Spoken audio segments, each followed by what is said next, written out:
Welcome back to Building Character, where we figure out how to play as your favorite fictional characters in Dungeons & Dragons. Remember to like and subscribe for more expansion next time you play.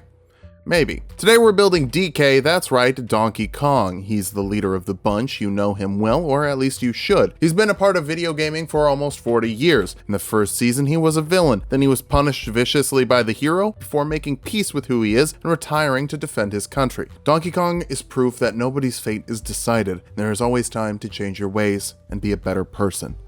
He still doesn't wear pants. I don't love that. Here we go.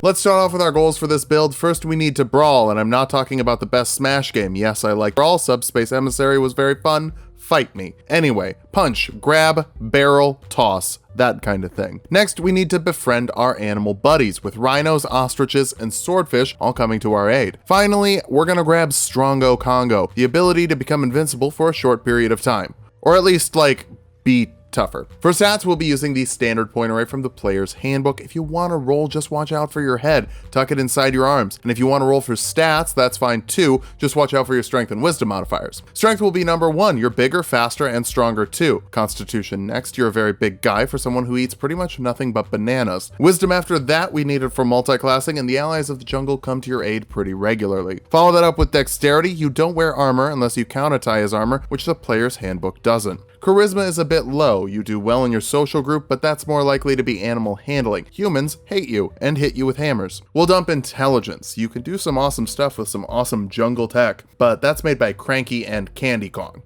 Wait, is Donkey Kong married to Candy Kong? Why do they have the same last name?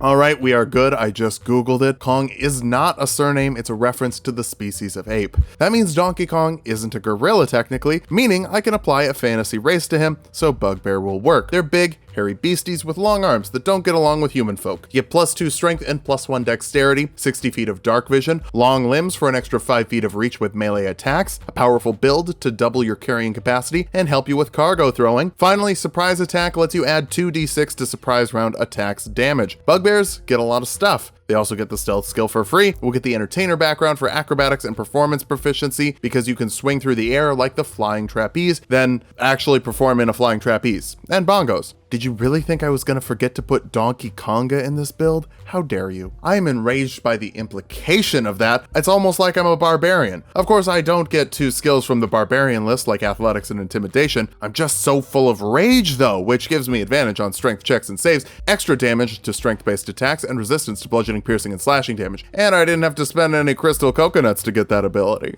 Oh wait, no, I'm building Donkey Kong, not myself, sorry. Give all that stuff to DK too. You also get unarmored defense, making your AC 10 plus your dexterity and constitution modifier while you're not wearing armor. Just wear a modesty tie to cover up your walnuts, peanuts, and pineapple smells. Second level barbarians get reckless attack, letting you make your attacks with advantage as long as you don't mind giving your enemies advantage to hit you. You're what the kids call a heavy character, which means that all of your attacks are slow, stupid, and open to punishment, but they also hit heckin' hard. Danger Sense gives you advantage on dexterity saving throws as long as you can see a trap or spell trying to mess you up. Despite your size, you come from a platforming franchise. You've got to be ready to jump at any given moment. Third level barbarians get to choose a primal path, and totem warriors get to choose an animal totem that best expresses who they are when they're angry. You can reflavor Bear Totem as a gorilla, which will give you resistance to everything but psychic damage while you're raging. That's the closest we're gonna get to Strong Kong without a 9th level spell, but DK doesn't cast any spells. How stupid would that be? It'd be so stupid if Donkey Kong casts spells. Oh my god, I'm laughing so much just thinking about it. 4th level barbarians get an ability score improvement or a feat. We'll grab the Tavern Brawler feat for better punches. Currently your punches are dealing 1 plus your strength modifier and damage, but with Tavern Brawler it bumps up to a D4 plus your strength modifier. You have proficiency with improvised weapons like barrels and can grapple enemies with a bonus action after you make an unarmed attack or improvised weapon attack as your action. Barbarians are great grapplers since rage gives you advantage on a grapple check. You also get +1 to your attack or constitution since your strength is odd rounded up. Pro tip,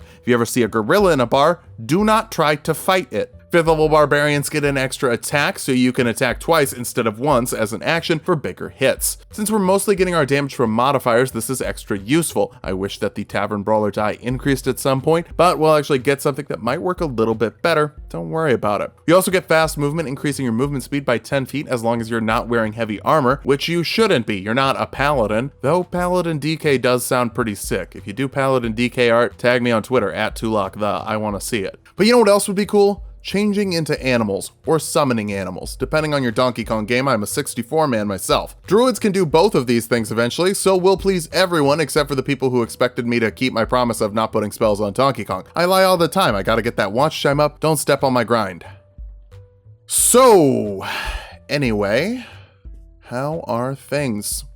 Hopefully your summer's going well, despite everything. Alright, should be able to get another mid-roll in there. Resistance gives a creature a d4 they can add to a saving throw to live their life better. Thunderclap works like your ground pound, forcing a constitution saving throw of 8 plus your proficiency bonus and wisdom modifier, dealing 2d6 thunder damage to those that fail. It's pretty easy to avoid considering your wisdom modifier, but hey, so is DK's downbeat. Thunderwave is a full-on Congo Bongo, forcing a constitution saving throw on creatures in a 15-foot cube, dealing 2d8 thunder damage to those that fail and pushing them back 10 feet, half as much damage to those that succeed and they aren't pushed. Jump triples a target's jump distance for a minute, making your horizontal jump distance 54 and vertical jump distance 18 for some big old donkey dunks.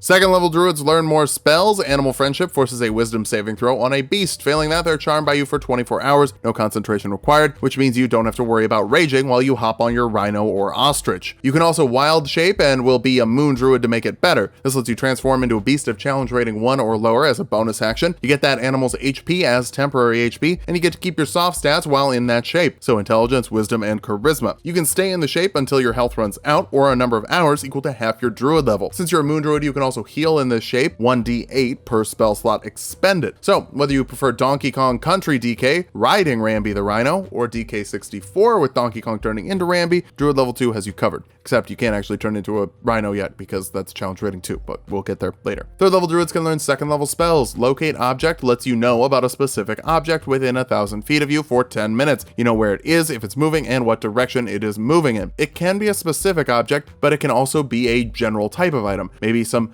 conductive fruits. I don't know why King K. Rool stole your golden bananas and just threw them in random places, but I guess now you'll be able to find them. Fourth level druids get another ability score improvement. Let's cap off our strength for the biggest banana slamma we can send out. Locate animals and plants might actually be more useful than locate objects, depending on whether your DM considers an already plucked banana to still be a plant. Like, is a fruit a plant? Is a seed a plant? It can also tell you where animals are in case your family gets taken by K. Rool, and this has a 5-mile radius, so it's pretty good at it. Fifth level druids get third level spells. Water breathing gives up to 10 creatures the ability to breathe underwater for 24 hours. None of the Kongs have any issues breathing underwater. Maybe that's a Kong thing.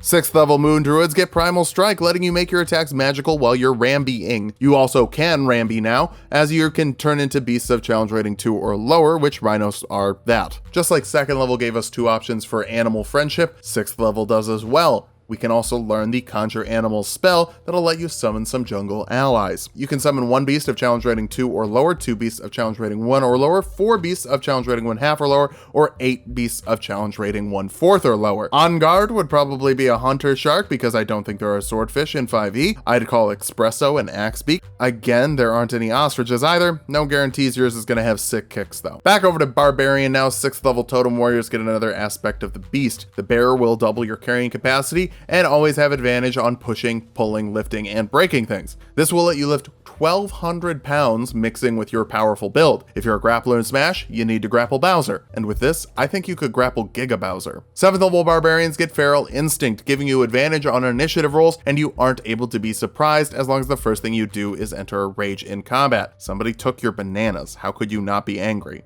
8th level barbarians get another ability score improvement, Constitution time, for some extra large melons. And better AC so you don't die, because dying is bad. 9th level barbarians get Brutal Critical, letting you add another damage die to your critical hits when you land them, which might sound bad since you're using a d4 for your unarmed attacks, and that's true, but hey, there's nothing in the book that says DK can't swing a battle axe. There's also no reason you couldn't use this when you crit as Rambi for an extra d8 with a gore attack. I didn't originally intend for Rambi to be such a major part of this build, but I definitely needed him in here, and wild shaping is busted. So if you want to be the strongest Kong you can be, you'll actually be a rhino most of the time. 10th level totem warriors can commune with nature as a ritual, letting you summon an advice animal like you're a meme from 2007. This animal lets you know about the surrounding area, either 3 miles around you if you're outside, or 300 feet of you when you're in a cave. You learn about bosses in the area, where you can get some clean water, if there are any towns nearby, that kind of stuff. Squawks the parrot, folks. I got Squawks the parrot in this build.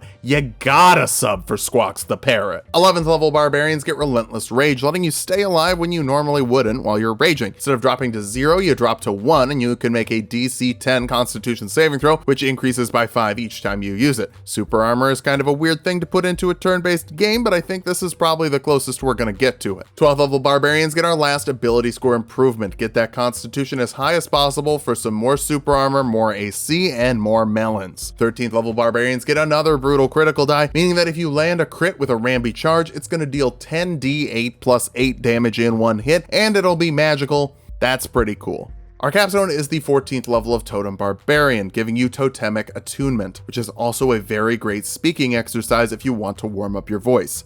Totemic Attunement. Totemic Attunement. For once, we won't be taking the bear option because the tiger option will make our ape a better version of a rhino. Does that make sense? The tiger option comes from the Sword Coast Adventurer's Guide and lets you attack as a bonus action after you moved 20 feet in a straight line and attacked a target. Since Rambi can knock things prone after running them over, this will give you advantage on follow-up attacks when they're on the ground for a full-on trample. Also, I didn't mention a coconut gun anywhere in this build, but you can use a heavy crossbow. You're proficient with it. Could have mentioned that earlier, but you're not good at it, so Now that we've hit level 20, let's figure out how viable this build is. First, you're a tank with a ton of HP, and wild shapes to give you more temporary HP, ways to heal yourself while you're wild shaped, and resistance to all but psychic damage while you're raging. Rhino raging is also a pretty great way to deal damage, since it's all magical and you can still add the rage bonus to your damage. I know people are gonna say that you can't, but they're wrong. Thanks for the comment though. Finally, you don't have to fight alone, with multiple ways to get beasts on your side and cheese that initiative order. For weaknesses, barbarians can't cast spells while raging, so even though you can cast Animal Friendship, Water Breathing, and Jump without holding concentration before the rage starts, Conjure Animals and Thunderwave aren't gonna happen. You're also low on AC, with 15 making you pretty easy to combo. Sure, that's accurate, but it isn't helpful. Finally, your Saw stats are bad, so those spells that use your Wisdom won't work well, and those are the only stats that carry over into your wild shape, so it's generally nice to have them higher on a druid. But you're probably going to be spending those slots to call the jungle to your aid or stay in the rhino form longer, which doesn't require your wisdom score. Seriously, I'm sorry this is so Ranby focused, but it's really the strongest way to play the character. Hopefully your DM likes improvised weapons. They can be more fun than a monkey full of barrels. I think I said that wrong. Thanks for watching. If you like this video, subscribe for more. We make 2 videos every week. Special thanks to my buddy Mason and 8 to the Bar for the intro. You can follow them on Twitter at 8 to the Bar and subscribe to Mason's YouTube channel Frugal Foods to make fantastic foods without breaking the bank.